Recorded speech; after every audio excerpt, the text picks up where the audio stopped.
እኔ አርጅቻለሁ። አካሌ ካሁን በኋላ ምንም ዋጋ የለውም። ይህን ጦርነት ጎንበር ላይ ሆኜ ከማየት ውጪ አማራጭ የለኝም። እስራኤል እኔን በመግደል ድል የምታገኝ ከመሰላት ተሳስታለች። ይህ ጦርነት በኢራን ወጣቶች የሚመራ ነው።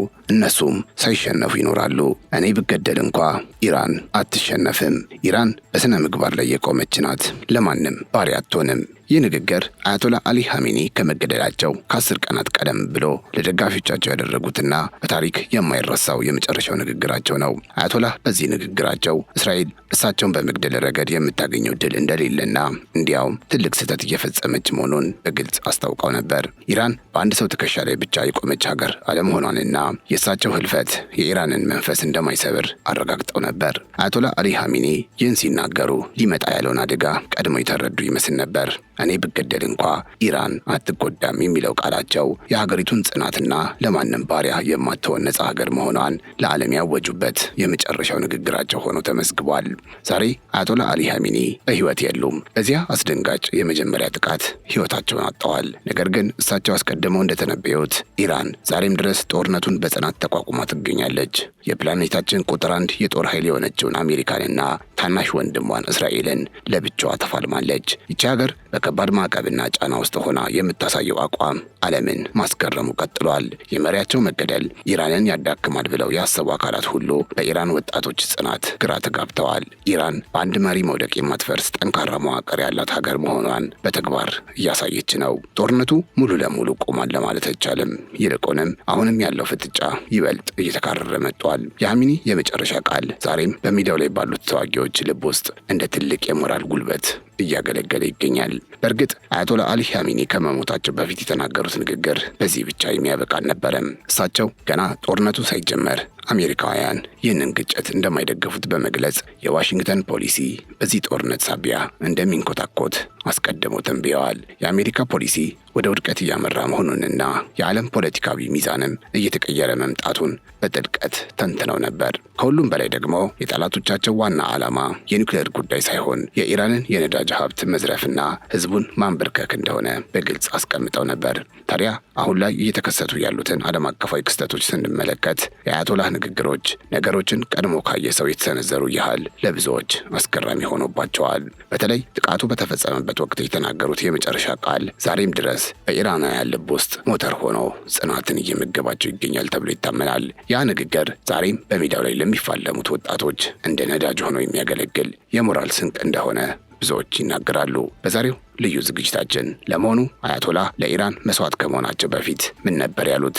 በዝርዝር የተናገሩት ነገርስ ምን ይመስል ነበር የሚለውን ጥያቄ በዝርዝር እንመለከተዋለን። ከመገደላቸው በፊት ያስጠነቀቋቸው ማስጠንቀቂያዎች ዛሬ በጦር ግንባሩ ላይ ካለው እውነታ ጋር እንዴት እንደሚተሳሰሩም አብረን እነግራቸዋለን። ይህ ፕሮግራም ከኢራናውያን ጥንካሬና ከጦርነቱ ጀርባ ያለውን ሚስጥር የምንዳስበት ልዩ ቆይታ ይሆናል። በኢራን የአንድ መሪ መገደል ሀገርን ሊያቆም እንደማይችልና ይልቁንም የህዝቡን የትግል መንፈስ እንዴት እንዳቀጣጠለው የምናይበት ልዩ ፕሮግራም ይሆናል። እናንተም ስለ አያቶላ አሊ ኻሜኒ የሚሰማችሁን አስተያየት በኮሜንት መስጫው ላይ ልትጽፉልን ትችላላችሁ። እስከ መጨረሻው ድረስ አብራችሁን እንድትሆኑ እየጋበዝን ቻናላችንን ሰብስክራይብ፣ ይህን ቪዲዮ ላይክ እንድታደርጉም በአክብሮት እንጠይቃችኋለን። ካፍታ ቆይታ በኋላ ተመልሰን እንገናኝ።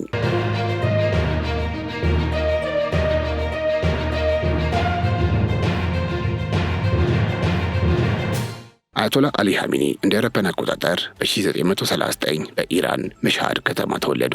ገና በለጋ ዕድሜያቸው በሃይማኖታዊ ትምህርት ውስጥ ያለፉ ሲሆን በታዋቂው የቁም የሃይማኖት ትምህርት ማዕከል ውስጥ ከታላቁ መሪ አያቶላ ኻሜኒ ጋር ጥልቅ ትስስር ፈጥረዋል። በ1960ዎቹና 70ዎቹ የኢራንን ንጉሳዊ አገዛዝ ወይም ሻህ በመቃወም በነበረው እንቅስቃሴ ውስጥ ቁልፍ ሚና የነበራቸው ሲሆን በዚህ ምክንያት በተደጋጋሚ ለእስራትና ለስደት ተዳርገዋል። በተለይም እንደ አውሮፓውያን አቆጣጠር በ1981 በደረሰባቸው የቦምብ ጥቃት የቀኝ እጃቸው ጉዳት ቢደርስበትም ለአብዮቱ ግን የነበራቸው ፍቅር ልዩ ነበር ይባላል።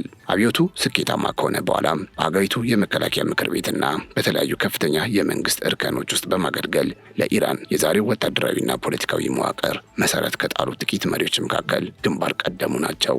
አሊ ኻሜኒ ከ1981 እስከ 1989 ድረስ የኢራን ፕሬዝዳንት ሆነው ያገለገሉ ሲሆን በተለይም በኢራን ኢራቅ ጦርነት ወቅት ሀገሪቱን በመምራት ረገድ ትልቅ ተጽዕኖ ነበራቸው። እንደ አውሮፓውያን አቆጣጠር በ1989 የአያቶላ ኻሜኒን ህልፈት ተከትሎ የኢራን ከፍተኛ የሃይማኖታዊ መሪ በመሆን ተመረጡ። በዚህም ኢራን ባለፉት 3 አስርት ዓመታት ውስጥ ኢራንን ከውጭ ኃይሎች ጣልቃ ገብነት በመጠበቅ የሀገሪቱን የኒውክሌርና የሚሳኤል ቴክኖሎጂ በማሳደግ እንዲሁም በመካከለኛው ምስራቅ ያላትን ተጽዕኖ በማስፋት ረገድ ዋናው ባለ ራዕይ ተደርገው ይወሰዳሉ። በምዕራባውያን ዘንድ ጠንካራ ተቺ ቢኖራቸውም ለደጋፊዎቻቸው ግን የሀገር ሉዓላዊነት ምልክትና የማይበገረው የኢራን መንፈስ መገለጫ ተደርገው የሚታዩ እንደ አባት የሚቆጠሩ በታሪክ ረጅም ጊዜ በስልጣን ላይ የቆዩ የሃይማኖትና የፖለቲካ መሪ ናቸው። ነገር ግን ዶናልድ ትራምፕ ዳግም ወደ ስልጣን ከመጡ በኋላ በእስራኤሉ ጠቅላይ ሚኒስትር ቤንያሚን ኔታንያሁ ከፍተኛ ግፊትና ቅስቀሳ በኢራን ላይ የነበረው ጫና ወደ አዲስ ምዕራፍ ተሸጋገረ። በሰላም ቁጭ ብላ የነበረችው ኢራን በድንገት የዓለም ስጋት ተብላ በመፈረጅ ከምዕራባውያን ጋር ወደ ቀጥታ ጦርነት እንድትገባ ተገደደች። ይህ የፖለቲካ ውጥረት ወደ ወታደራዊ ግጭት አድጎ በመጨረሻም የካቲት 28 ቀን በርካታ ኢራናውያን የማይረሱት ጥቁር ቀን ተመዘገበ። በዚያች ዕለት በተሰነዘረው የመጀመሪያው ቀን ጥቃት የኢራኑ ከፍተኛ መሪ አያቶላ አሊ ኻሜኒ ኦፕሬሽን ኤፒክ ፉሪ በተባለው የአየር ድብደባ ሕይወታቸው እንዲያልፍ ተደረገ።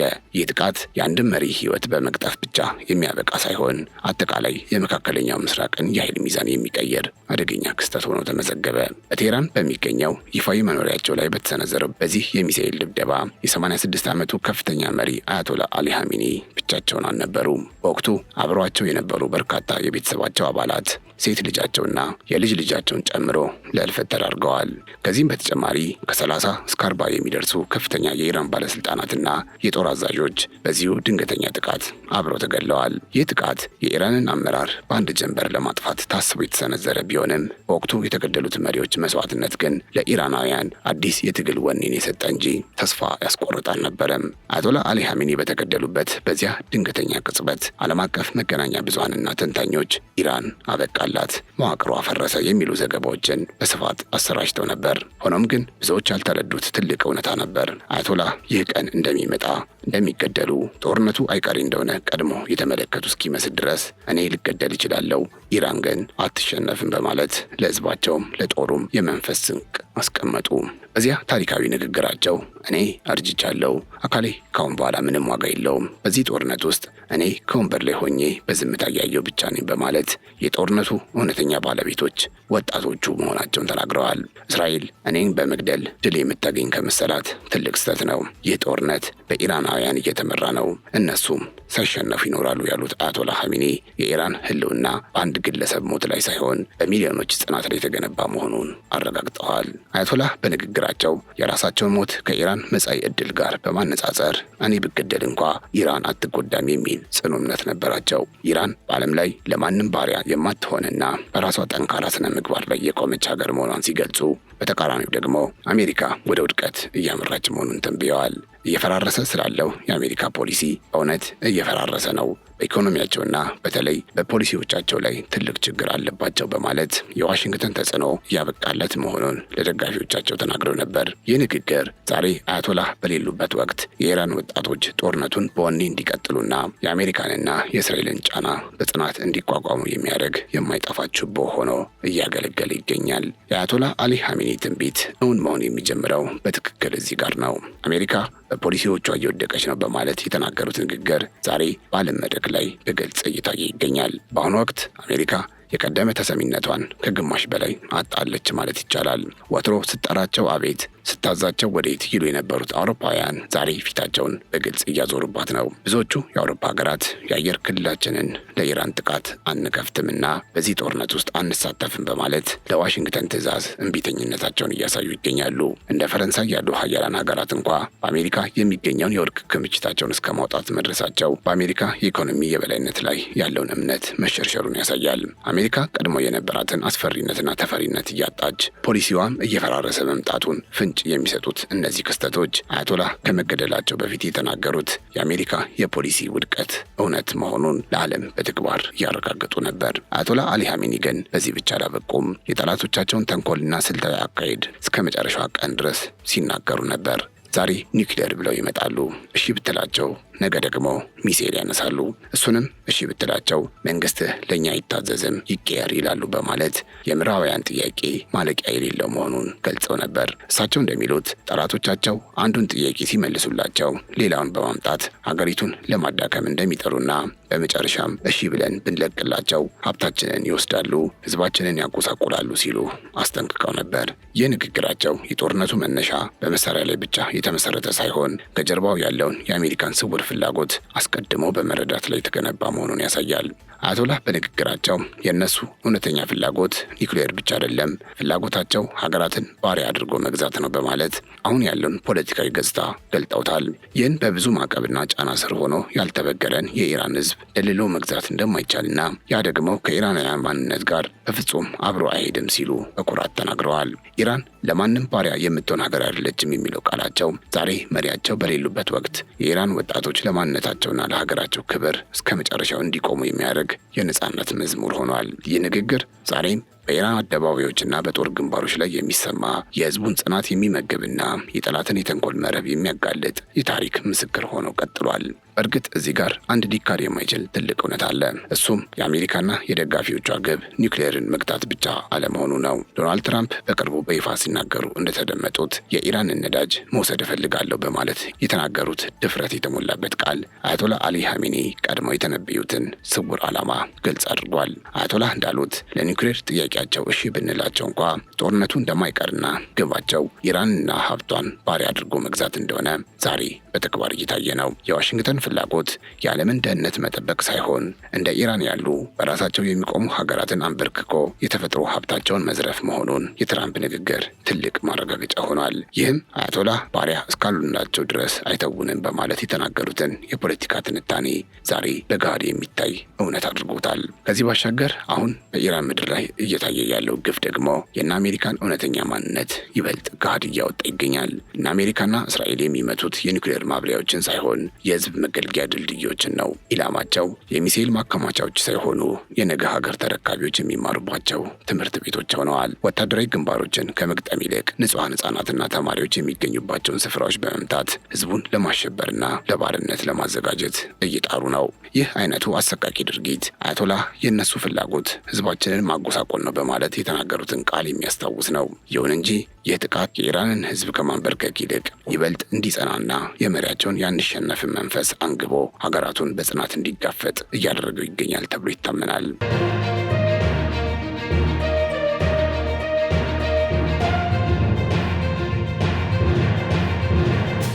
በተጨማሪም አያቶላ አሊ ሐሜኒ በንግግራቸው የአሜሪካን ወታደራዊ የበላይነት በተመለከተ የሰጡት አስተያየትም ሌላው ልብ ሊባል የሚገባው ጉዳይ ነው። አያቶላ ሲናገሩ የአሜሪካ ፕሬዚዳንት ሰራዊታቸው በዓለም ላይ ጠንካራ እንደሆነ ደጋግመው ይናገራሉ።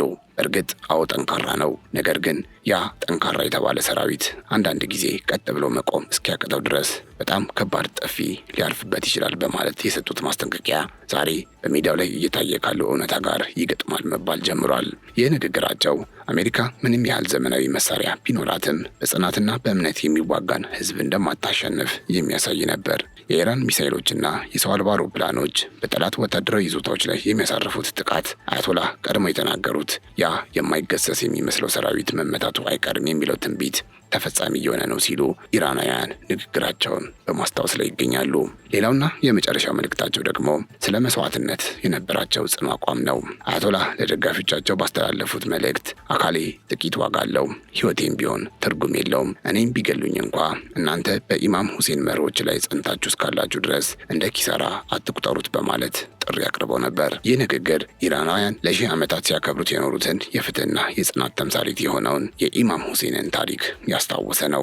ዛሬ መሪያቸው ቢገደሉም ህዝቡ ግን ሞት ለክብር ነው የሚለውን መርህ ይዞ ወደፊት እየገሰገሰ ይገኛል። የአያቶላህ እልፈት ለኢራን ኪሳራ ሳይሆን ይልቁንም በሚሊዮኖች ልብ ውስጥ አዲስ የትግል መንፈስ የቀሰቀሰና ለነጻነታቸው ማንኛውንም መስዋዕትነት እንዲከፍሉ ያደረገ ክስተት ሆኖ ተመዝግቧል። በጥቅሉ አያቶላ አሊ ሐሜኒ መስዋዕት ከመሆናቸው በፊት የተናገሩት እነዚህ ንግግሮች ዛሬም ድረስ ብዙዎችን ማስገረሙን ቀጥሏል። ይህ ንግግር ከአንድ መሪ የመጨረሻ ቃልነት አልፎ በጦር ሜዳው ላይ ለሚገኙ የኢራን ተዋጊዎች እንደ ሌላ አጥፊ ሚሳኤል ሆኖ እያገለገለ ይገኛል ተብሎ ይታመናል። መሪያቸው እኔ ብገደል እንኳ ኢራን አትጎዳም በማለት የተናገሩት ንግግር ዛሬ በቴህራን አደባባዮችና በጦር ግንባሮች ላይ የሚታየው የማይበገር ጽናት ዋና ምንጭ ሆኗል። አሜሪካና እስራኤል ከፍተኛ መሪ በማጥፋት የኢራንን መንፈስ እንሰብራለን ብለው ቢያስቡም ውጤቱ ግን በተቃራኒው ሆኖ ህዝቡን ይበልጥ አንድ ያደረገ አጋጣሚ ሆኖባቸዋል።